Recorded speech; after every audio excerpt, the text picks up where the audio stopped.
Hi everyone, in today's video I would like to talk about how to deal with cryptocurrency losses or any significant drops in your investments or trading portfolios and a road to recovery. So how do you cope with all of this, both financially and psychologically? So before I begin, just a quick disclaimer, none of this is financial nor counseling advice. I'm neither a financial advisor nor a counselor, so please do your own research before taking any of this on board.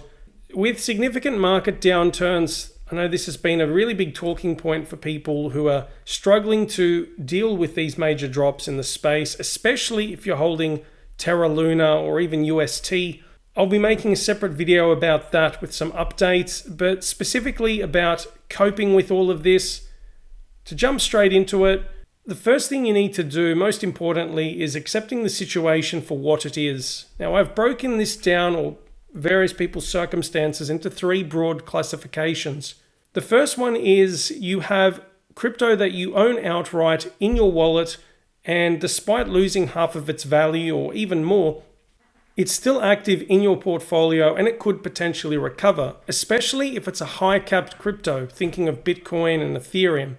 Now, for some optimism, just looking at these major projects, if you go back to 2020, 2 to 2.5 years of a very extensive bear market, and towards the end of that, Bitcoin managed to recover and hit a new all-time high, going beyond $20,000 again, and similar with Ethereum going past about $1,500 after huge drops of about 85 to 90%. So if you're in that camp, there is definitely hope. So focusing on the second scenario, the most unfortunate one is you've permanently lost the funds due to margin calls, and this required you to liquidate your crypto assets. So you've permanently lost the funds. It's a very unfortunate reality. Through this, we'll cover strategies to help deal with these losses. For the third one, this is a bit of an extraordinary category. You still own an asset outright, but it's essentially worthless because of a near 100% drop. Luna being the most famous example in recent history.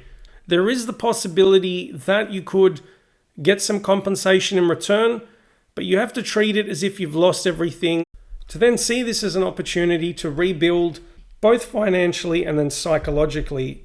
For the latter in particular, I highly recommend speaking to a close friend or a family member or even a counselor. I strongly believe there is at least one person who is able to help you or even willing to listen to you unconditionally. And there are free services out there as well for people doing it tough financially. I'll provide a separate article summarizing all of this or these points, so there's no need to write anything down. In this article, we've got various organizations here for the USA, the UK, Australia, and there'll be information for Europe as well. The third point I have here, this is what helped me, especially after significant losses back in late 2017. When I was feeling very down, I decided to take a bit of time out from the space, so roughly 2 to 3 months. Some of you might argue, well, that's counterintuitive because if you want to get back into the space and try to invest, it's a better chance to do it when the markets are down. Now that's true, but we have to try and step in the shoes of people who have lost thousands or tens of thousands of dollars or even more in some really extreme cases. Even though we can't relate, this has taken a toll on people psychologically and very profoundly as well. So taking time out, I think, is something to help you recharge, regain clarity with things, and just take your mind off it all. As hard as it is, don't get me wrong, this is easier said than done. And that's why I believe it is imperative that you speak to someone, especially a professional, to help you progress with recovering from all of this. The next point I have here is to rebuild at your own pace. We're all different, so I can't comment on everyone's circumstances, of course. It's important to recognize when is the right time to re-enter the space if you choose to, and if you choose not to, then I respect that as well. Don't let people tell you what to do. You know yourself best. At this point, I would say you need to ensure, or in general, but especially here, that you have enough money to cover your expenses and paying off your debts before you choose to reinvest in this space. paying off especially high interest debts. Once you're in a position where your finances have improved and you're mentally feeling more prepared to re-enter the space, the fifth point I have here is investing what you can genuinely afford to lose. If you see that going in future, your life will still continue and it won't impact you as much psychologically that you're not able to function on a day-to-day basis. So you decide there's a number for you that works well. And two questions in relation to that. So will you have enough money to cover your expenses, especially if investments do go down to zero, as was the case with Luna? Sorry to bring it up again, but I'm reinforcing this because for so long, there was this mentality that, especially if it's a well-established crypto, and Luna was up there in the top 10 for a while, top 10 to 15, those are unlikely to completely crash. Well, anything is possible. And that is why so many commentators in the space say, prepare for anything. These are lessons to be learned from this whole situation. Not just financially, but how well can you cope mentally? Look, there's a lot more to life than just the crypto space. We have family, friends, we've got workplace, hobbies, all of that.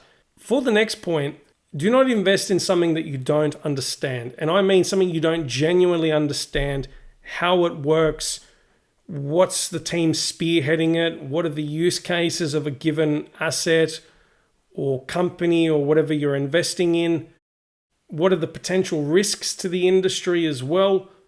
These are all things that you need to look into and sufficiently, and something that you understand in your language, so to speak, things you have to do before investing in a certain product. So food for thought, and I recommend looking at this corresponding article that I've made so that you've got a written reference as well.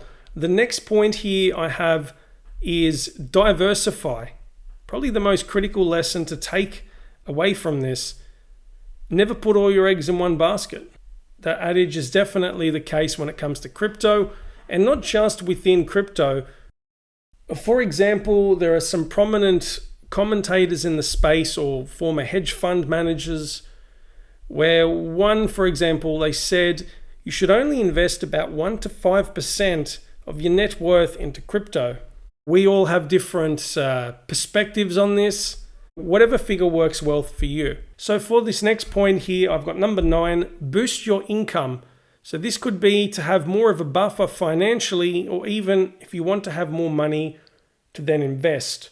This could be having a job finding a job that offers a higher salary, doing a side hustle, so to speak, or anything that helps boost your productivity and you've got more time to do other things too. So constant improvements, and these are good habits to set as well. I always have a lot to learn from that too. Setting a budget, number 10 here. So in this piece, I suggested Dave Ramsey. So I've got a bit of a smile here because ironically, the man does not like cryptocurrencies. But I still like a lot of his advice when it comes to rebuilding yourself and getting on top of debts. I know I've repeated this a lot, but the reality is if you are dealing with this situation where you've got major losses, realistically, you're going to have debts, most likely. I ask myself, do I have access to essential amenities? So water, heating, electricity, and so on. Is there a roof over my head? Am I in a safe environment? Do I have loving friends and family, or even neighbors, or someone you could turn to? Is there a reliable, legitimate, and sufficient source of income as well as you're trying to rebuild? And do you have enough nutritious food as well to keep you going? Trying to remain positive and look at things in perspective. It's important to look at the road ahead. Think long-term and then reinvest wisely. Again, it ties in with invest what you can afford to lose, understand what you're investing in, and then diversifying your portfolio.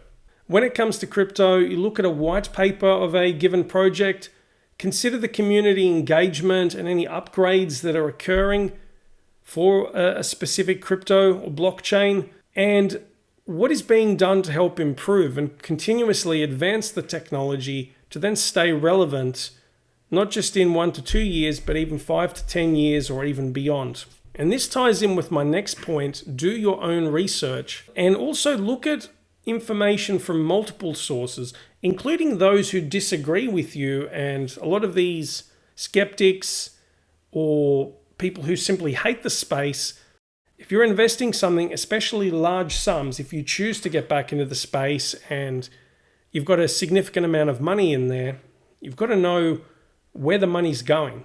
Slowly beginning to wrap up, you've got to maintain a healthy lifestyle. It's a thing that when you're dealing with stress, you tend to let yourself go sometimes. And at the end of the day, you're taking all of these measures to invest to either have a better future for yourself or even your family.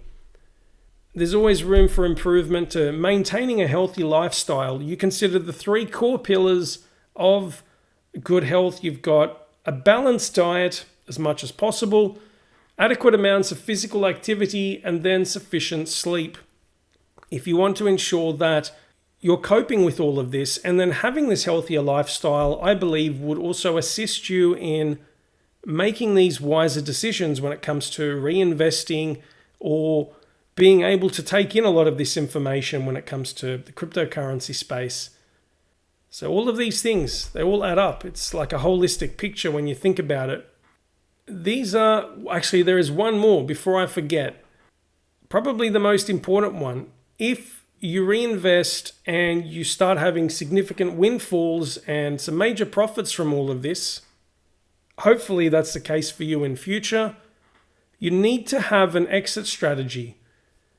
And most reputable crypto commentators will say this, that you should have certain price targets for a given crypto asset where you say, I want to take 20% out, and that could be converting it into another asset or taking it as cold hard cash. Or you could do 30% at another price target, so on and so forth. So again, you do you. It's important to know what works best for your circumstances. That's essentially a wrap. They're all the key points that I've covered. If you have something you would like to add to this, or just any feedback, positive or negative, in relation to the content that I've covered, feel free to leave your feedback.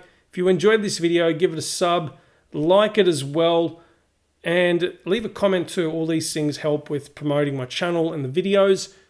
I'll provide a link to some, hold on, it'll be here, there we go, here.